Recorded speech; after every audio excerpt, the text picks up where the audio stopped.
काश्मीरमधील पहलगाम येथे झालेल्या दहशतवादी हल्ल्यानंतर भारत आणि पाकिस्तान दरम्यान युद्धजन्य परिस्थिती निर्माण झाली होती आणि याच दरम्यान पाकिस्तानने भारतावरती ड्रोनद्वारे हल्ला करण्याचा प्रयत्न केला। यामध्ये पाकिस्तानने तुर्की बनावटीचे ड्रोन वापरल्याचे समोर आले होते। मात्र भारतासोबत या तुर्कीचे राजनैतिक संबंध आजपर्यंत कसे राहिलेले आहेत आणि तुर्की भारताच्या सीमेला सुद्धा लागून नाही, जवळपास 4000 किलोमीटरवरती हा देश आहे भारतापासून। अशा परिस्थितीमध्ये तुर्की भारताला विरोध का करत आहे आणि पाकिस्तानला मदत का करत आहे या संदर्भातच आपण या व्हिडिओमध्ये बोलणार आहोत। नमस्कार, मी कैलास, आपण पाहत आहात विषयच भारी। सर्वप्रथम आपण पाहूया की तुर्की हा देश भौगोलिकदृष्ट्या नेमका कुठे आहे आणि भारताशी त्याची तुलना करता आपल्या काय लक्षात येतं। तर तुर्की हा देश आशिया आणि युरोप या दोन खंडांच्या मध्ये आहे। त्याचा जास्तीत जास्त हिस्सा हा आशियामध्ये मोडतो, तर त्याचा एक छोटासा भाग आहे तो युरोपमध्ये आपल्याला दिसून येतो।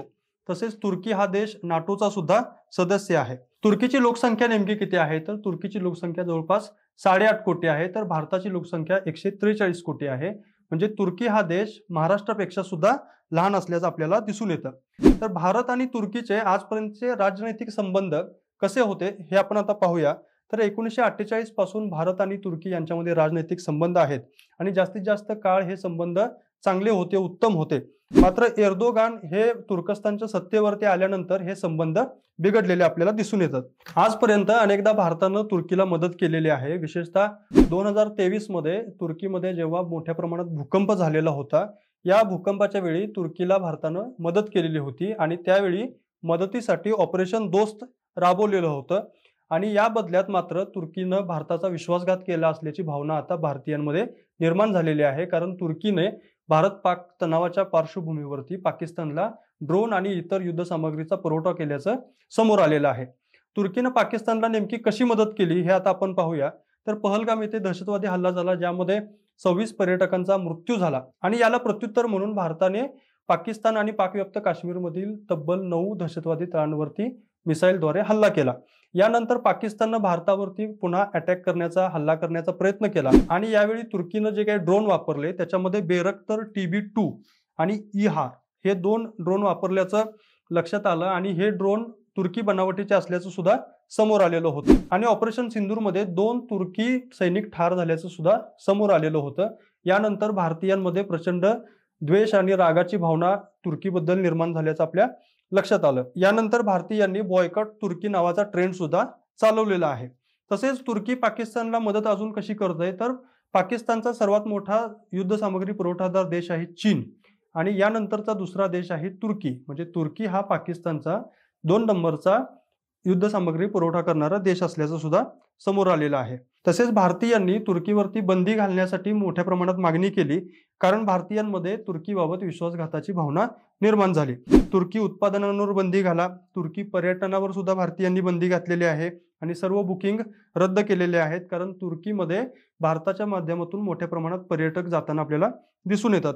तसेच तुर्कस्तान सोबतचे व्यापारी संबंध तोडण्याची सुद्धा कॉर्पोरेट जगतामधून एक मागणी करण्यात आली आणि तशा पद्धतीचे संबंध तोडताना सुद्धा आता व्यापारी दिसत आहेत। यासोबतच JNU जे जवाहरलाल नेहरू विद्यापीठ आहे, यानं सुद्धा तुर्की सोबतचा करार रद्द केलेला आहे। तुर्कीमधल्या एका विद्यापीठासोबत JNUचा करार होता, तो सुद्धा रद्द झाल्याचं आपल्याला दिसून येते। तसेच चित्रपटाच्या शूटिंगसाठी तुर्कीमध्ये जायचं नाही अशा पद्धतीचा सुद्धा निर्णय कलाकारांनी घेतला असल्याचं आपल्याला दिसून येत आहे। आता तुर्की सोबतचे संबंध नेमके बिघडण्याचं कारण काय हे आपण पाहूया। कारण 1948 पासून तुर्की सोबतचे असलेले राजनैतिक संबंध अत्यंत चांगले असताना सुद्धा आता संबंध बिघडण्याचं नेमकं कारण काय, तर तुर्कीच्या अध्यक्षपदी असलेले एर्दोगान यांची मुस्लिम समुदायाचं नेतृत्व करण्याची महत्त्वाकांक्षा आहे। त्यांना जागतिक पातळीवरील मुस्लिम समुदायाचं नेतृत्व करायचं आहे आणि याच महत्त्वाकांक्षेपोटी ते पाकिस्तानला मदत करत आहेत, पाठिंबा सातत्यानं देताना आपल्याला दिसून येतात। म्हणजे केवळ फक्त धर्मासाठी आणि मुस्लिम समुदायाचं नेतृत्व करण्याची महत्त्वाकांक्षा असल्यामुळे ते पाकिस्तानला मदत करताना दिसत आहेत। आता भारतीयांनी तुर्कीच्या विरोधात मोठ्या प्रमाणात संताप, चीड, राग व्यक्त केल्यानंतर सुद्धा तुर्कीचे राष्ट्राध्यक्ष एर्दोगान यांची दरपोक्ती मात्र थांबताना दिसत नाहीये। ते सातत्यानं पाकिस्तानला पाठिंबा जाहीर करतच सुटलेले आपल्याला दिसून येत आहेत।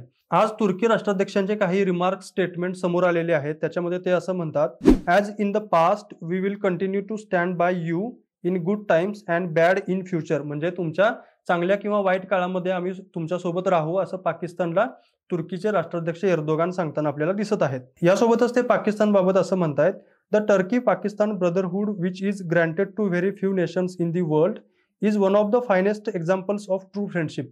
म्हणजे जगामधलं पाकिस्तान आणि तुर्कीची मैत्री हे अत्यंत महत्त्वाचं आणि खरं उदाहरण आहे असं ते स्टेटमेंट करत आहेत. याला शरीफ यांनी, पाकिस्तानचे पंतप्रधान शरीफ यांनी सुद्धा उत्तर दिलेलं आहे. या उत्तरामध्ये शरीफ असं म्हणतात, Pakistan takes pride in its long standing, time tested and enduring fraternal ties with Turkey which is grow stronger with each new challenge. म्हणजे येत्या काळात सुद्धा पाकिस्तानचे तुर्कीसोबतचे संबंध अधिक भक्कम होतील असं शरीफ म्हणत आहेत. तर मंडळी, पाकिस्तानला तुर्की सातत्यानं मदत करतोय. भारतीयांकडून हा बॉयकॉट तुर्की हा ट्रेंड चालवला जात असताना सुद्धा तुर्कीचे राष्ट्राध्यक्ष मात्र पाकिस्तानला सातत्यानं पाठिंबा देत आहेत आणि तुर्कस्तान पाकिस्तानच्या बाजूने नेहमीच उभा राहील अशा पद्धतीचं आश्वासन सुद्धा देत आहेत. तर या सर्व परराष्ट्र घडामोडींबद्दल आणि भारत आणि तुर्की मधल्या संबंधांबाबत आपल्याला नेमकं काय वाटतं हे नक्की या व्हिडिओच्या कमेंट बॉक्समध्ये सांगा. तसेच हा व्हिडिओ आवडला असेल तर लाईक करा, शेअर करा आणि विशेष भारीच्या यूट्यूब चॅनेलला नक्की सबस्क्राईब करा. धन्यवाद.